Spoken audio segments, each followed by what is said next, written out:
Musical Instruments Introduction Part 1.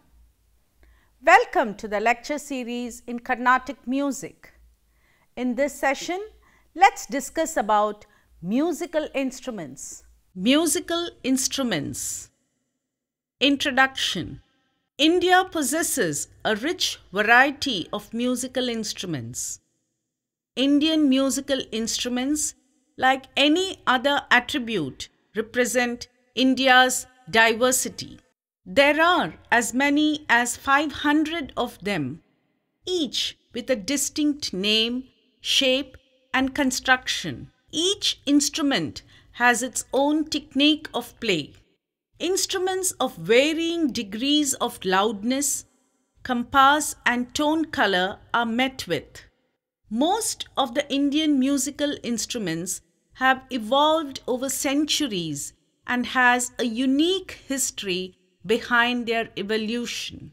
Some instruments were developed in the country while some others came from foreign lands, but transformed and developed by skilled Indian artists with the passage of time. Almost all the types, representatives of the stringed, wind, and percussion groups are seen here. Gamakas are the life and soul of Indian music. Instruments like the Satatantri Veena Swaramandala and Yar, which were not capable of producing gamakas, gradually fell into disuse.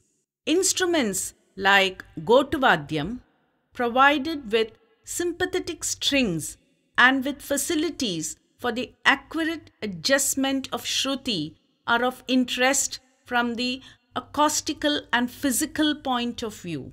The decorative work on some instruments contribute to their dignity and aesthetic appearance. The subject of Indian instrumentation is one of absorbing interest.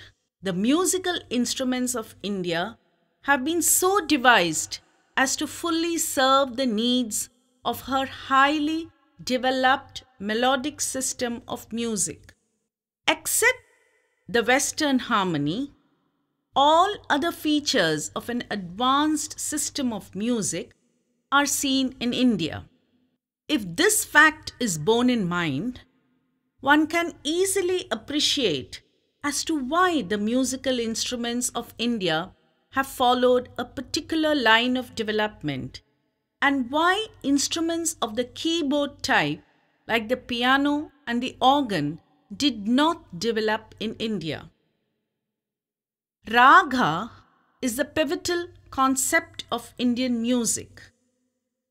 Ragas derive their individuality through the characteristic quarter tones and graces. Since keyboard instruments can give only notes of fixed pitch, these types of instruments did not develop in India.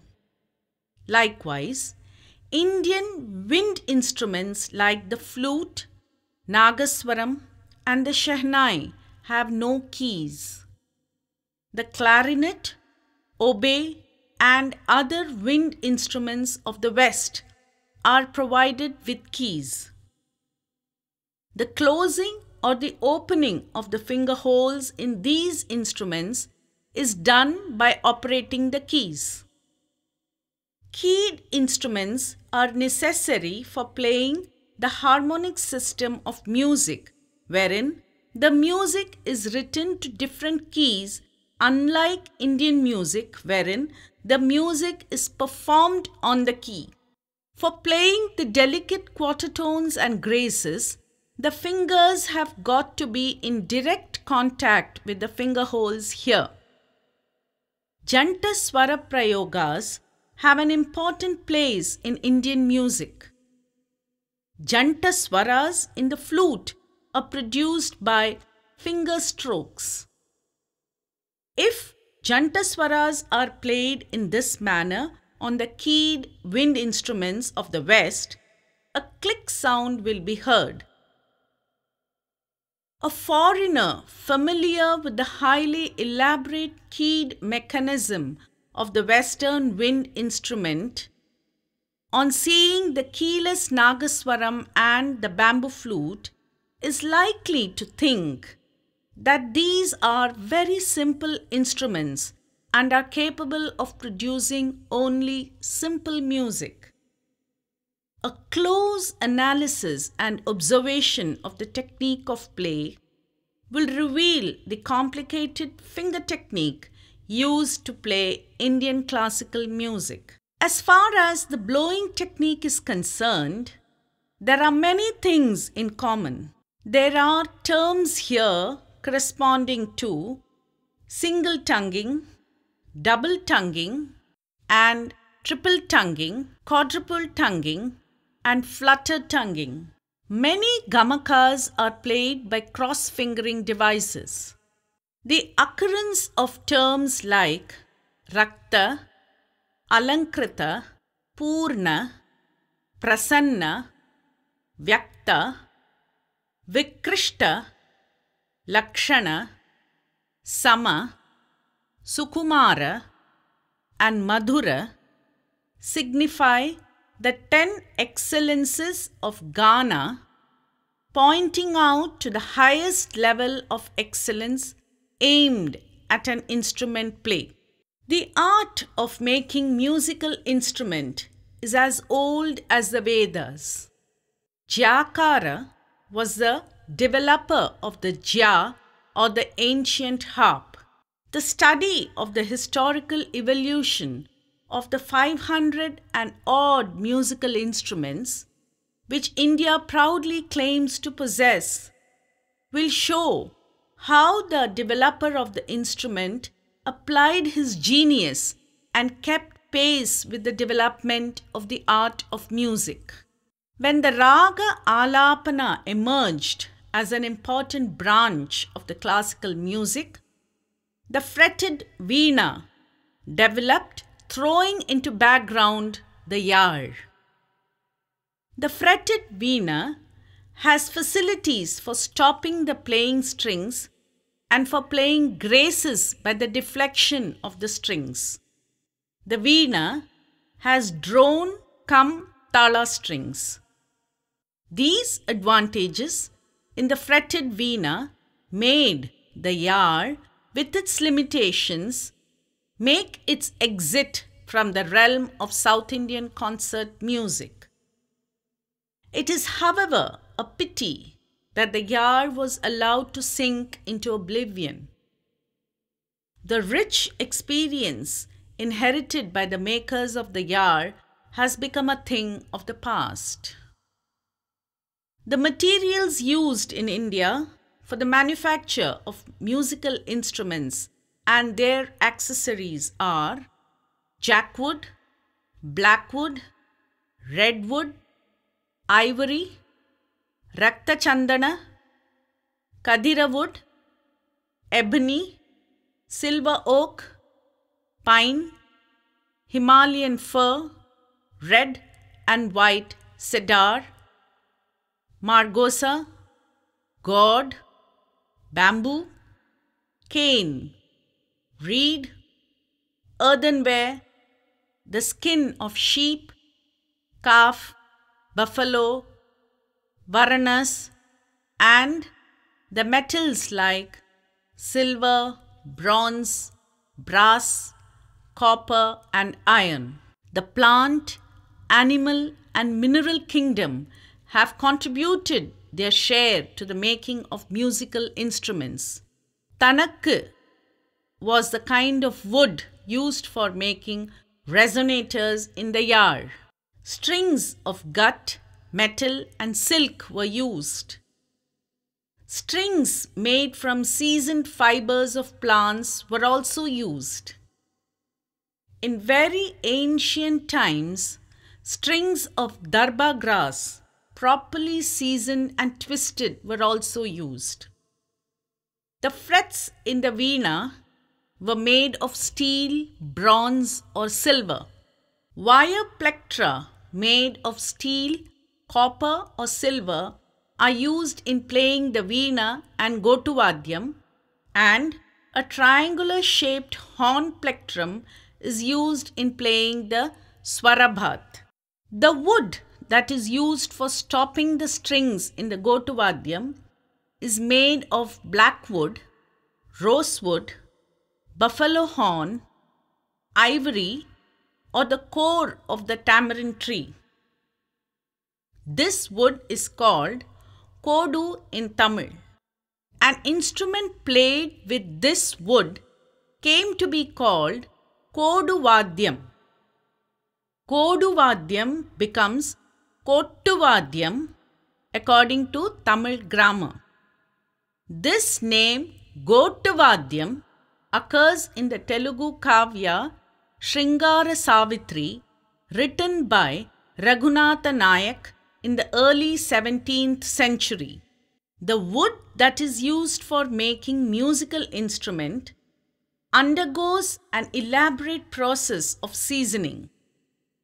In the veena, tambura, and the gotuvadyam, the wood used for the bowl part and the dandi part is taken from the same tree.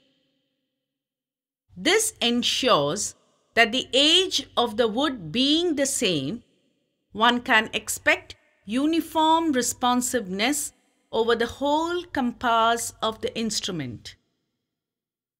Since the purchasers have rarely the time to be present at the time of the joining of the bowl and the dandi by the instrument developer, and thus satisfy that the two pieces are from the same parent tree, they prefer ekanda veenas. In an ekanda veena, the bowl and the dandi are scooped out from one single block of long wood. In the veena, gotuvadyam and tambura, the bowl is covered with a piece of thin wood. In the swarabhat, the resonator is covered with a parchment belly.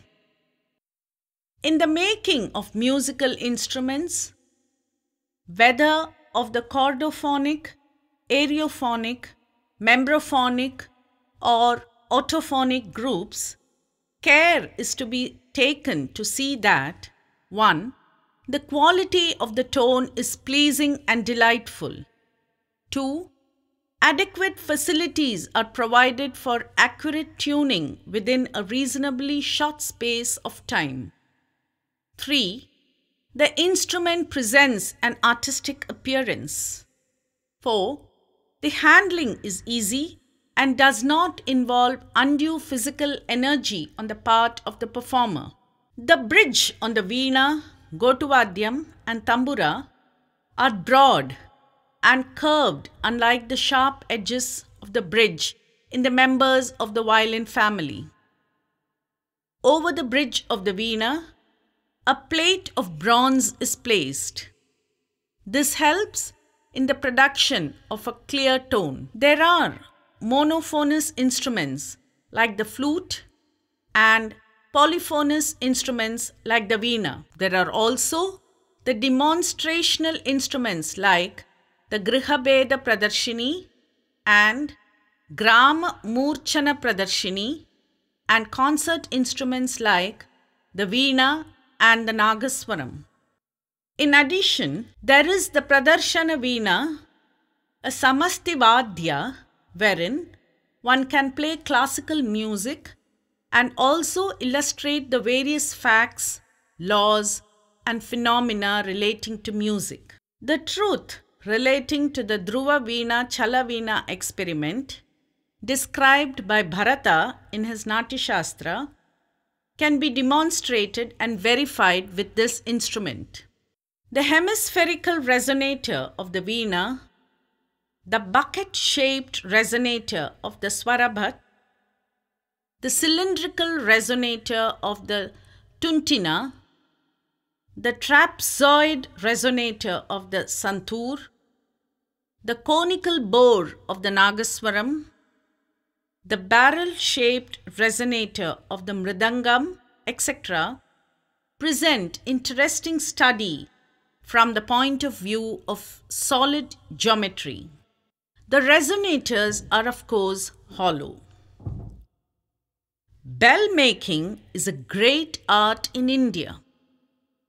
Bronze bells giving clear musical notes can be heard in many temples.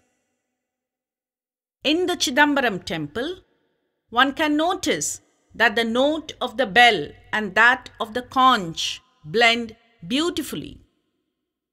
Both these instruments are played together during temple rituals, and the notes given by them bear the consonantal relationship. The facilities available for accurate tuning in stringed instruments deserve special attention. The beads threaded on the strings in the tambura near the bridge and the gliding rings over the langar in the veena and the gotuvadyam enable finer adjustments in tuning. The heightening effect of the jivali in the tambura is of interest from the scientific point of view as well. The process of making the mridangam, shuddha maddalam, and other percussion instruments is a great and intricate art. The fixing of the black paste on the right head of the mridangam to the requisite quantity has enabled the instrument to produce a beautiful tone. Rhythmical harmony. The concepts of rhythmical harmony and tala exposition are distinct contributions of India to the world musical thought. In an Indian concert, the performer on the percussion instruments does not merely give time beats. He provides a cross-rhythmical accompaniment continuously.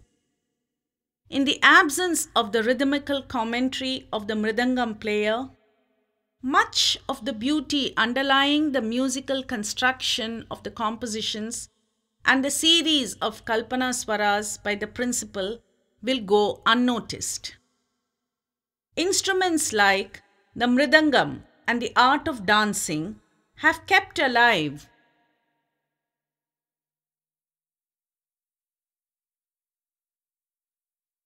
certain aspects of rhythm all these centuries. Solo displays on the mridangam expounding a chosen tala just like a raga alapana through the stages of introduction, exposition and conclusion are particularly fascinating and thought-provoking. To listen to them is an artistic and rhythmic experience by itself. One can notice the sense of rasiktva and high artistic taste when one critically studies the drums used as accompaniments to various kinds of music. The play on the drum daki, along with the music of the mukhaveena in the stillness of night in temple rituals, is very pleasing. The drone pipe used on such occasions provides a pleasing background of shruti. The rich and colorful variety of Indian musical instruments adds splendor to the cultural heritage of the nation. The instruments and their classifications are many, so a detailed study is required to know them appropriately. Let us discuss them in the forthcoming sessions. Thank you.